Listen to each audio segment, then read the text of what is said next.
Ambient music has always garnered more than its fair share of negative attention, but rarely has a piece of ambient music been the source of such hot debate. Hello, this is Ben, and welcome to the inaugural episode of The Criticism Files, the show that's part retrospective, part dissection of music opinions on the internet. So, to introduce the concept, I wanted to start with something simple in order to ease everyone into a new series and test the waters a bit.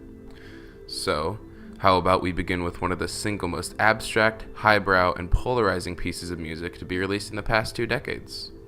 William Basinski's Disintegration Loops is a series of long, drone/ambient pieces with a pretty hefty backstory and highly thought-provoking music, which has led to its reputation as both one of the greatest conceptually musical statements of all time, or some of the most embarrassingly pretentious non-albums to ever see release, depending on the side of the aisle you're on. According to Basinski, the Disintegration Loops was an accidental discovery, a happening of fate that resulted from his attempts to convert his old, decrepit easy-listening tapes to the digital format. The tapes were so old, he claims, that the amber-brown material of the tapes began peeling off upon successive rotations, allowing him to quite literally hear the contained compositions end over time. When he found segments he liked, he looped them. A tape loop is a piece of recording tape, for example, something that maybe, if people know still what a cassette tape is, the kind of stuff that comes out of it when it gets caught in your car. You can take a piece of that tape and cut it, and then you can tape it together, and then you have a loop. The Disintegration Loops, true to its title, is composed of the sound of these dying tape loops. Released alongside the albums were a series of videos Basinski shot from his balcony overlooking Manhattan. The longest of these pieces is over an hour of a single repetitive loop of music that subtly mutates as the tape flakes off into nothing. Sounds pretty divisive, right? Well, here comes the truly polarizing part. He attached it to the tragedy of the 9/11 attacks.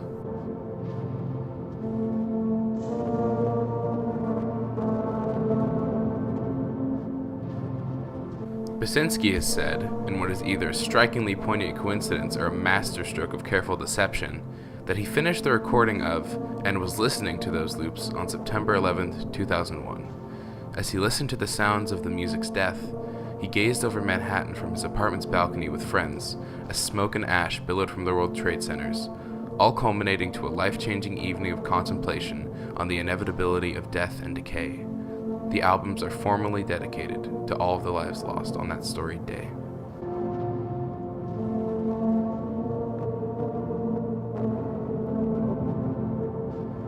With the release of all 4 parts of the Disintegration Loops, Basinski skyrocketed to the heights of ambient music, with many across the music world seeing the Disintegration Loops as a beautiful tribute to the tragedy of the World Trade Center attacks, as well as an essential statement on the nature of death and decay.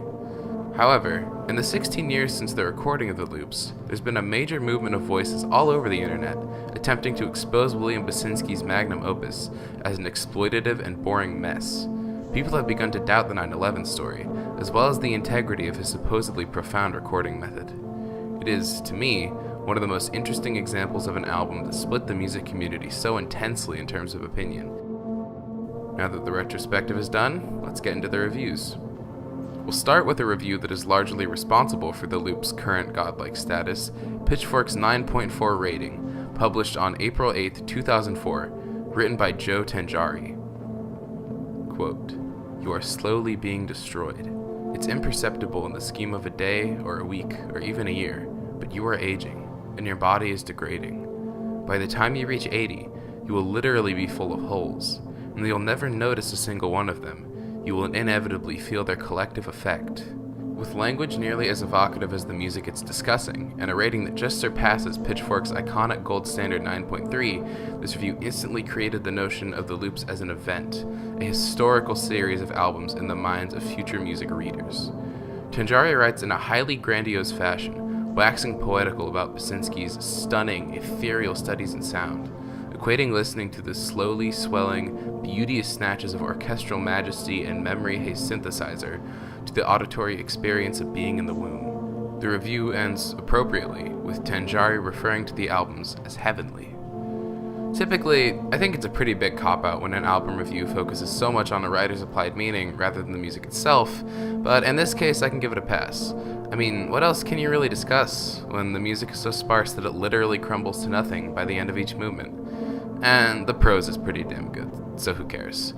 It's a good expose on the reasons the albums are so lauded, those reasons being the spiritual meaning assigned to the pieces, the ethereal mystery of the music itself that contributes to a sense of finality and decay, as well as this very review. It's also a key example of the album's mythos often defining them more heavily than their sounds, a topic that is integral to understanding the criticism surrounding the Disintegration Loops. 8 years later, in 2012, Temporary Residence Limited reissued the Disintegration Loops in a highly sought-after 9LP/5 CD box set, complete with footage of live performances of the works, and new background information and interviews. This reissue prompted a whole new set of press attention and praise, embodied well by NPR writer Lars Gottrich's Divinity from Dust, the healing power of the Disintegration Loops. An interesting interview with Basinski about his musical career, the nature of the music on the loops, their importance to Basinski's life, and their inexorable connections to one of the most deadly days in American history. I don't want to spend too much time on this one, but rest assured, Gottrich's writing is good. He comes off as praising and slightly reverent, attempting to glean any detail of significance from Basinski that will add to his understanding of the albums. It's clear from his words that he loves the music just as much as the story, placing Gottrich squarely in the came for the concept, stayed for the sounds crowd. Overall, this is another good example of showing why the Disintegration Loops is so damn lauded. It connects with people on a level of depth that most musicians could only dream of.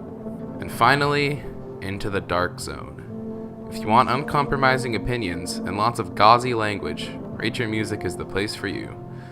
RYM is an incredibly interesting site for a number of reasons, with enough to talk about that I really should make a dedicated video to it in the future. For now though, let's look at reviewer Dozens of Donuts' review of the Disintegration Loops. This man was clearly affected very personally by Basinski's loops, as all of his, quote, qualms and issues with ambient music virtually subsided, end quote, after spending time with the album. The words here drip with reverence, and it's apparent that the album changed his worldview, even outside of music. Typically an optimist, seeing life through a pessimist was a unique experience on its own, which is why I felt connected to the Disintegration Loops. They are a gateway to a different perception of the world I typically don't experience. It's barren, depressing, and more than anything else, futile. Everything, including my own body and this very mind, will end, and there's nothing I can do about it. I'm not going to spoil the finale of the review because it's great and you should all go read it right now, and really everything on the Dozens of Donuts blog spot. This is an example of an album review that barely even touches on the music, which personally I think speaks to an album's emotional impact more than any empirical criticism ever could. The fact that our reviewer was impacted so deeply by what he was hearing allows readers to understand the deep connection many people have to this record, which is not an easy feat to achieve through words. It's a great review that exemplifies everything an abstract album review should be. So far I've focused on the positive reviews, but make no mistake, there is a wealth of disdain for the Disintegration Loops throughout the internet. It's hard to find well-thought-out hatred in general, but one good place to start is with one of Pitchfork's founding members turned harshest critics, Chris Ott. On his Shallow Rewards podcast, Ott spent 15 minutes discussing the major issues he had with the loops. I had disagreements with Mark about how hyperbolically he was praising these ambient, kind of loop records from artists that I thought were really generic. This record has a picture of the fucking World Trade Center on fire on the cover, but it was recorded before that happened.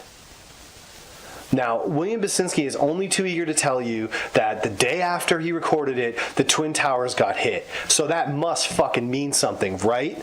And he played it over his speakers while he watched them burning.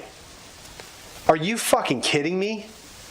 This dude stamps a fucking picture of the biggest tragedy in fucking American history, arguably, on the cover of his album.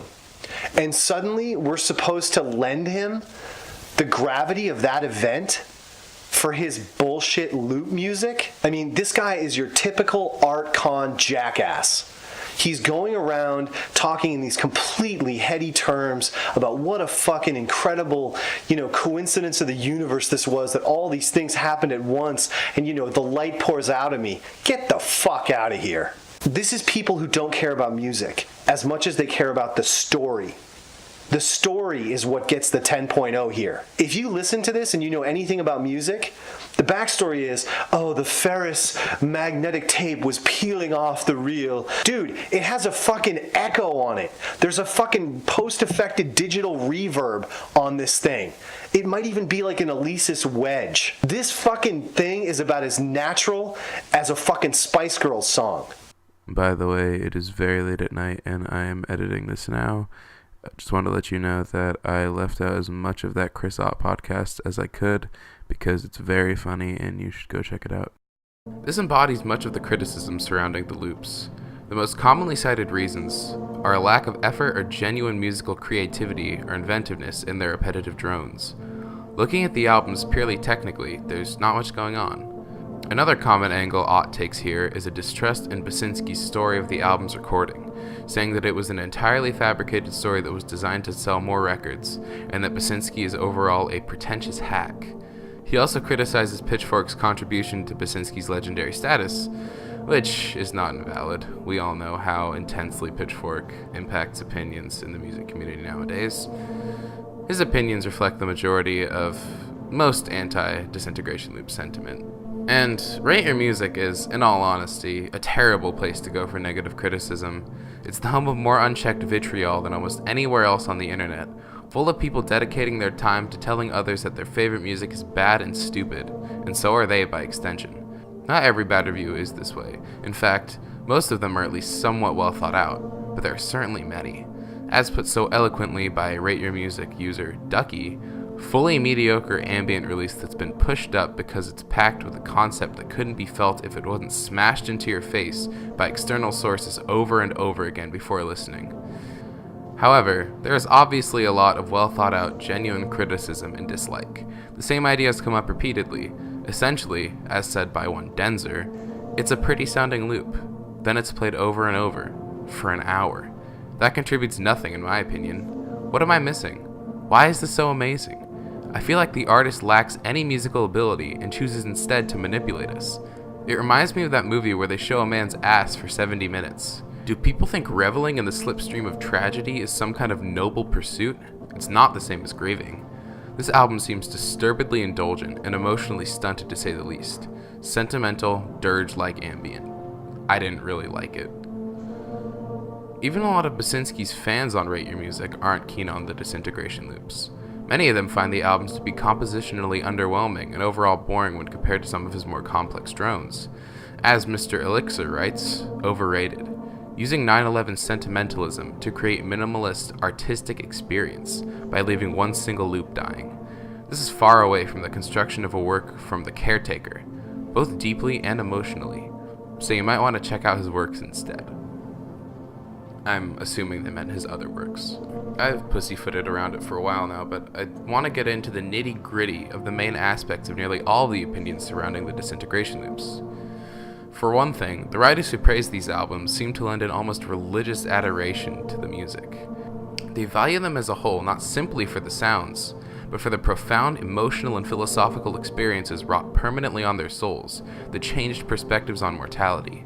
Their opinions are dependent on the music as a gateway to transcendence, which usually leads down a path divergent from solid music criticism. Here, though, it seems to be central to nearly everyone's enjoyment. The perceived profundity of the Disintegration Loops is the main reason it's been such an enduring record. And it's completely reasonable that detractors are so quick to point this out as a negative. It's easy to see the fans of these albums as a bunch of snowflake clowns when they won't stop referring back to the spiritual experiences they've had with the music, rather than defend the music itself with evidence or opinions based in musically sound ideas. I get that. The other reason the Disintegration Loops endured is the mythos. Conceptually, it's hard to get more compelling and poetic than watching the World Trade Centers burn while listening to the sounds of music dying. There's something so fatalistically attractive about the concept of the recording, and tying one's work to a widely felt tragedy is a foolproof way to ensure praise. Writers who laud the Disintegration Loops sure do spend an awful lot of time speaking about 9/11 and static shots of smoking buildings, and lives lost and stunning tributes. In terms of negative opinions, obviously, the concept goes hand in hand with the music itself, but to be sweepingly general for a moment, no one who loves the Disintegration Loops has ever listened to it without having read about its recording beforehand. I can certainly understand the opinion that it almost seems that the concept is more important than the music to fans of the albums. I'm not too dense to realize that if you strip away the concept, you're left with nothing more than some pretty relaxing ambient music. Pretentious is a word that gets thrown around liberally in online discussions of music, and this is no exception. One of the most common grievances against the Disintegration Loops and its loyal fans is that in order to enjoy the album, you have to be a pretentious person. Yes, it's pretentious to go on about the incredible depth and poignancy of the works and call William Basinski a genius, flaunting your oh-so-cultured music taste, but it's just as pretentious to say that you're above such music, and that it's entirely valueless simply because you don't personally enjoy it, or the concept doesn't resonate with you. But what's the significance of any of this? Well, personally, I think it serves as an important look at the increasingly vicious nature of online music criticism in the 21st century. People take themselves very seriously, especially on the internet, and especially when giving their opinions on art on the internet. It would be kind of funny if it wasn't so scary. When people get at each other's throats over something as ultimately trivial as a 5-hour ambient work, it doesn't speak too well on the state of music discourse. In case you couldn't tell by now, I am a fan of the Disintegration Loops, but that doesn't matter. What do I know after all? What does matter is that you go listen to it for yourself, see where you fit on the opinion spectrum, and tell the world what you think. Regardless of the type of music you typically listen to, the Disintegration Loops is an important piece of musical history. Kind-hearted criticism is a rarity nowadays, and we need as much as we can get. Thanks for watching.